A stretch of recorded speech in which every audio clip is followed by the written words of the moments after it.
السلام علیکم ناظرین، میں ہوں سید ذوالفقار گیلانی اور آپ دیکھ رہے ہیں گیلانی لاگز۔ کہتے ہیں 327 قبل مسیح میں جب الیگزینڈر دی گریٹ یہاں سے گزرا جہاں میں کھڑا ہوں تو اس جگہ آبادی موجود تھی۔ اس کے بعد وقت گزرتا چلا گیا، اس آبادی کا کیا ہوا؟ کیا وہ کھنڈر بن گئی، کسی مٹی کے نیچے دب گئی، چٹان کی صورت اختیار کر گئی، یا ویرانہ بن گیا؟ اس بارے میں تاریخ خاموش ہے۔ لیکن آج اسی خاموش تاریخ پر ایک بستی آباد ہے، نئی بستی۔ کہتے ہیں کہ یہ انہی کھنڈرات پر تعمیر کی گئی ہے جو الیگزینڈر نے چھوڑے تھے۔ مطلب یہاں بستی تھی، اس کو برباد کیا اور اس کے بعد پھر وہ کھنڈر بن گئی، اور پھر یہ نئے سرے سے اس آبادی نے جنم لیا اور آج اسے گوجر خان کہتے ہیں۔ میں اس وقت گوجر خان ریلوے اسٹیشن پر موجود ہوں۔ گوجر خان کے حوالے سے مختلف روایات ہیں جو سینہ بسینہ چلی آ رہی ہیں۔ ان میں سے دو کو قبول عام کی سند حاصل ہے۔ پہلی روایت یہ ہے کہ سلطان محمود غزنوی کے ہندوستان پر حملہ آور ہونے سے پہلے 911 عیسوی میں قنوج کے 4 شہزادے جو آپس میں حقیقی بھائی تھے اس خطے کی طرف آئے۔ زرخیزی اور پانی کی وافر مقدار نے انہیں اس خطے کو اپنا مسکن بنانے پر مجبور کر دیا۔ چنانچہ انہوں نے اپنے ناموں کی نسبت سے 4 مختلف جگہوں پر آبادیاں قائم کی۔ ان کے نام گوجر خان، بھائی خان نگائل، عمر خان اور رتی خان بیان کیے جاتے ہیں۔ اس روایت کو عرصہ دراز سے صحیح سمجھا جا رہا ہے، تاہم انہوں نے جن آبادیوں کو بنیاد رکھی تھی وہ بجیاری گوجری اور بجیاری بھائی خان تھیں، جنہیں اب چہاری گوجری اور چہاری بھائی خان کہا جاتا ہے۔ جہاں تک ان کے بھائی ہونے کا تعلق ہے تو محض لفظ خان کے اشتراک نے ان دونوں کو بھائی سمجھنے پر مجبور کر دیا، ورنہ تاریخ اسے غلط ثابت کرتی ہے۔ یہ لوک روایات من گھڑت ہیں اور ان کا حقیقت سے دور کا بھی واسطہ نہیں، اگرچہ یہ لوک روایات تاریخ کا ایک اہم حوالہ بنتی ہیں اور بعض اوقات تاریخ کے متلاشیوں کے لیے مددگار ثابت ہوتی ہیں۔ خاص طور پر بر صغیر پاک و ہند میں تو تاریخ کی ابتدائی صورت میں لوک روایات تھیں۔ یہاں کی تاریخ میراثیوں اور بھانڈوں کو زبانی یاد ہوا کرتی تھی، اسی لیے جب البیرونی یہاں آیا تو اسے یہ دیکھ کر بہت تعجب ہوا کہ بر صغیر پاک و ہند میں تاریخ لکھی نہیں بلکہ گائی جاتی ہے۔ میراثی اور بھانڈ بادشاہوں، راجوں اور امیر کبیر لوگوں کے ساتھ رہتے تھے۔ انہیں عوام کے شجرہ ہے نسب، جنگوں کے حالات و واقعات اور تاریخی قصے ازبر ہوتے تھے، جنہیں وہ گا کر درباروں میں سنایا کرتے تھے۔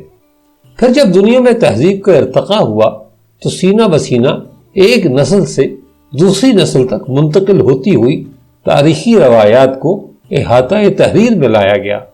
یہی وجہ ہے کہ ہر دور کے عوامی قصہ گو ہر دور کے تاریخ دان کا پہلا حوالہ بنتے ہیں۔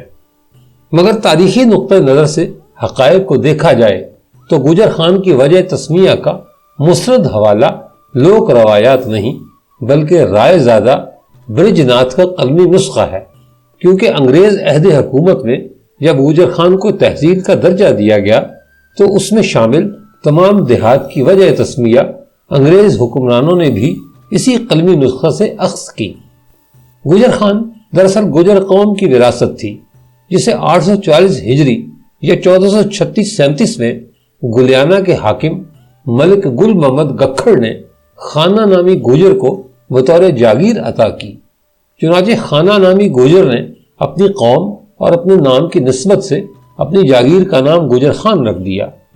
بعد ازاں خطۂ پوٹھوہار کے حاکم ہاتھی خان گکھڑ کے عہد حکومت کے دوران 931 ہجری یعنی 1525 عیسوی میں یہاں چوہان راجپوت آ کر آباد ہو گئے۔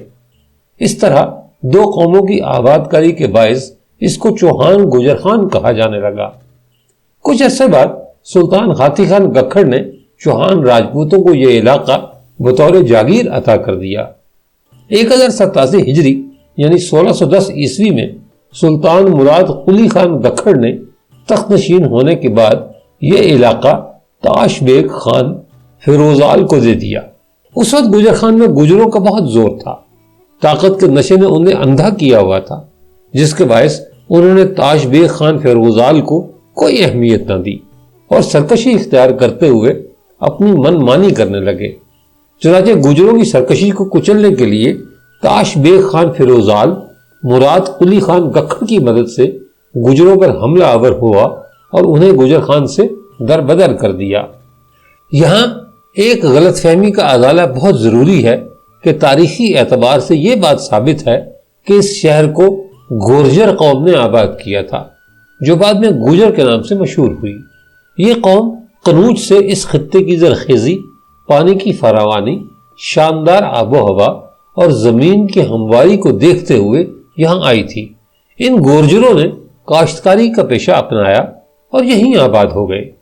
مقامی آبادی نے لفظ گورجر سے دو ہاتھ کیے اور لفظ گورجر سے رے کو نکال کر بوجہ اپنی آسانی کے اسے گجر بنا ڈالا۔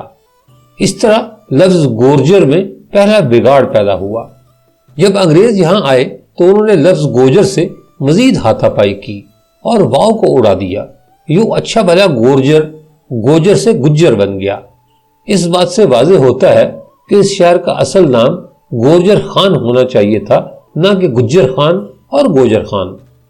گوجر خان کی سماجی زندگی میں میراثیوں اور بھانڈوں نے ہمیشہ اہم کردار ادا کیا ہے۔ یہ بعض مواقع پر بہت اہم قرار پاتے تھے۔ گوجر خان کے قصبے سکھو میں ایک خدا رسیدہ بزرگ بابا سکھو ملک کا مزار ہے۔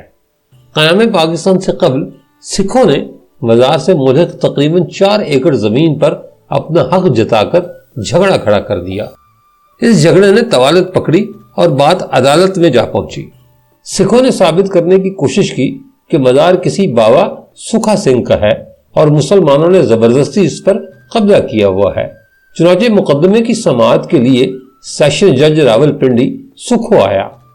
اس وقت جہلم کے ایک میراثی نے انگریز جج کے سامنے بابا سکھو ملک کے حالات بیان کرتے ہوئے ان کا شجرہ نسب 13ویں پشت سے ایک معزز مہاجر خاندان سے ملا دیا۔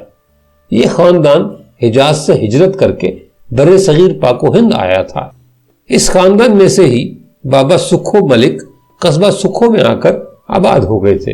چنانچہ میراثی کی سچائی کو تسلیم کرتے ہوئے سیشن جج نے مسلمانوں کے حق میں اپنا فیصلہ صادر کر دیا۔ بہرحال یہ قدیم ترین شہر، اسے جو ہے وہ الیگزینڈر کے علاوہ جن بادشاہوں مطلب کی گزرگاہ یہ رہا، ان میں محمود غزنوی، شہاب الدین محمد غوری، شیر شاہ سوری، ظہیر الدین محمد بابر، اکبر، جہانگیر، اس کے بعد نادر شاہ، اور مطلب نادر شاہ کے بعد جن لوگوں نے بھی حملے کیے، احمد شاہ وغیرہ، وہ سارے کے سارے کسی نہ کسی صورت گوجر خان سے ہو کر گزرے۔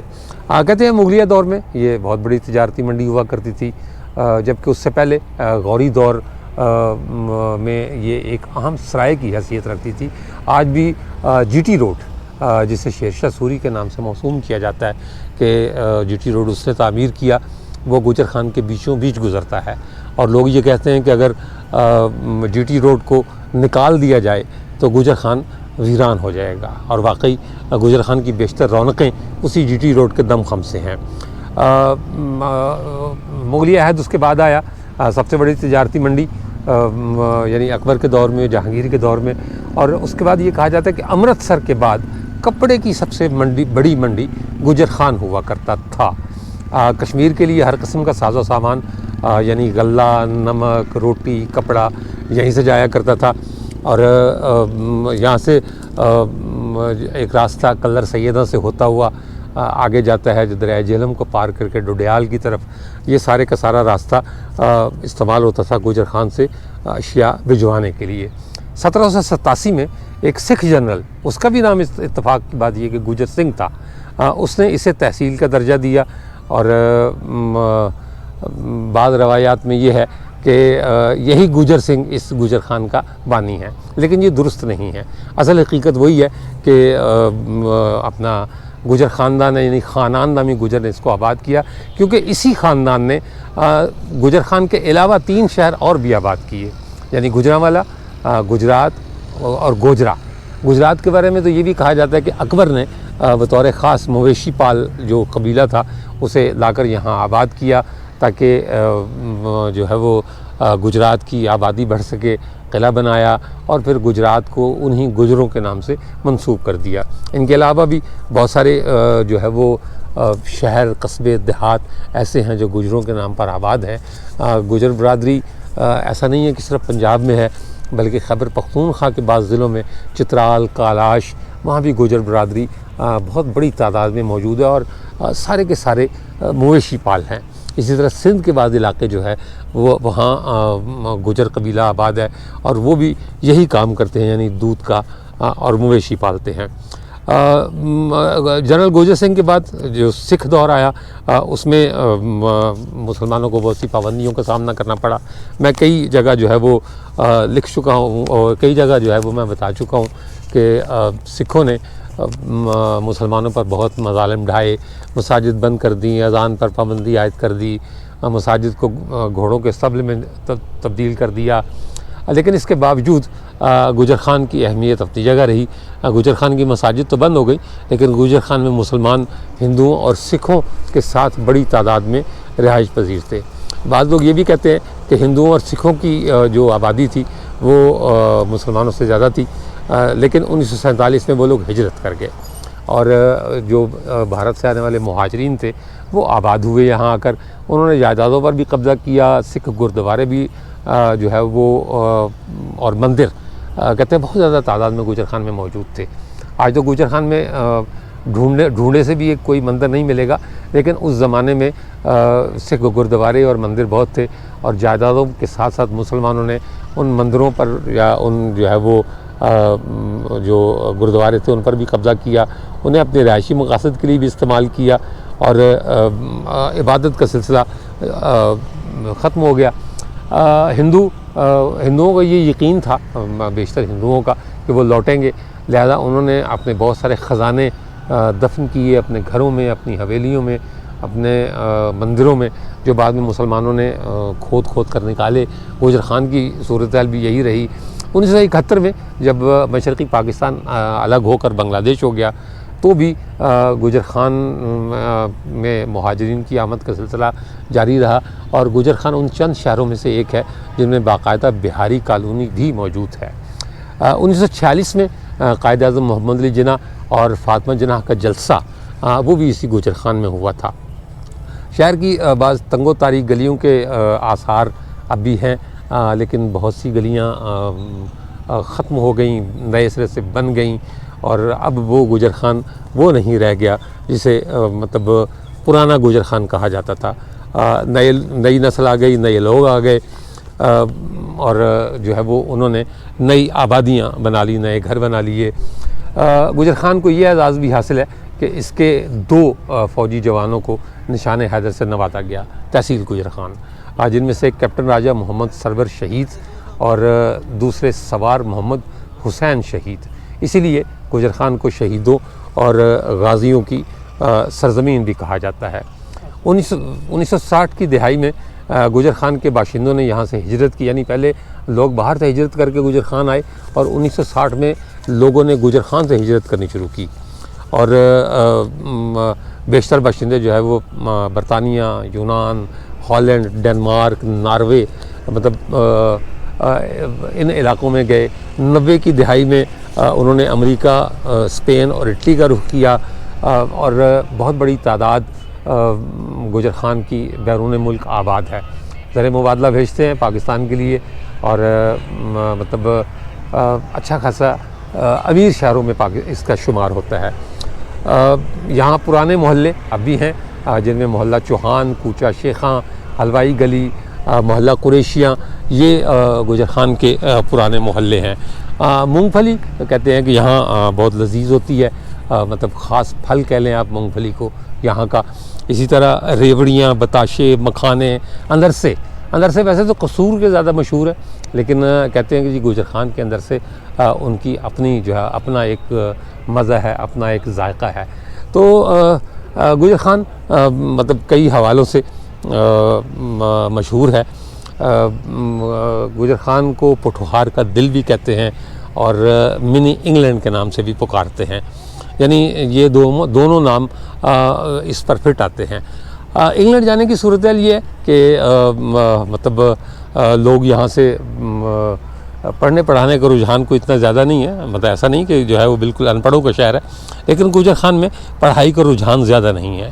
لوگوں کی کوشش یہ ہوتی ہے کہ وہ جتنی جلدی ہو سکتا ہے اپنی اولاد کو یا خود اپنا انگلینڈ بھیج دیں، اس لیے گوجر خان میں پڑھائی سے زیادہ انگلینڈ جانے کی کوششیں نظر آتی ہیں۔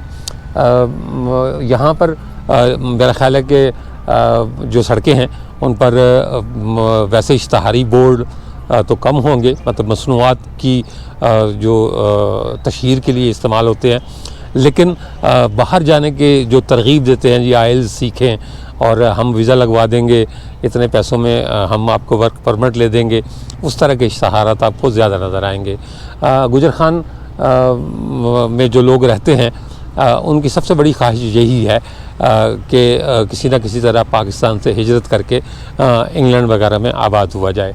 ممالک دوسرے بھی ہیں، میں نے جیسے پہلے ذکر کیا کہ امریکہ بھی لوگ جاتے ہیں، اسپین، اٹلی، یونان، لیکن سب سے زیادہ رجحان انگلینڈ جانے کا ہے، اور یہی وجہ ہے کہ گوجر خان کو منی انگلینڈ کے نام سے جانا جاتا ہے۔ ویسے تو میرپور آزاد کشمیر کو بھی منی انگلینڈ کہا جاتا ہے، لیکن گوجر خان اگر پنجاب کی بات کی جائے تو پوٹھوہار کا دل اور منی انگلینڈ کی مثالیں گوجر خان پر صادق آتی ہیں۔